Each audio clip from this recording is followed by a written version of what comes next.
நான் சொல்வதை விட நீங்களாகவே அதை தேடுங்கள்.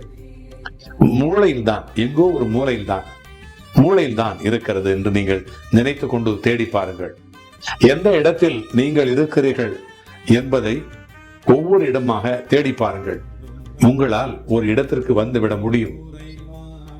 எப்படி நான் அந்த மூலாதாரம், சுவாதிஷ்டானம், மணிபூரகம், அநாதகம், விசுத்தி, ஆக்ஞா, சகஸ்ராரம் என்று சொல்லி அந்த ஹீலிங் முறையில செய்து கொண்டிருக்கும் பொழுது அந்த இடத்திலே நம்முடைய கவனத்தை வைத்து நம்முடைய உணர்வுகளை வைத்தோமானால் அதற்கு ஒரு சக்தி பிறக்கிறது, ஒரு அதிர்வலை கிடைக்கிறது. அதுபோல தேடி பாருங்கள், ஒரு இடத்திற்கு நீங்கள் வந்துவிட முடியும்.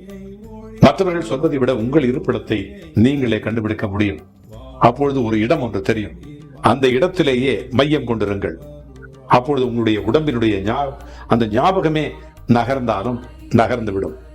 இந்த உற்று பார்ப்பது என்பதை உங்களுக்காக வேறு யாராலும் செய்ய முடியாது.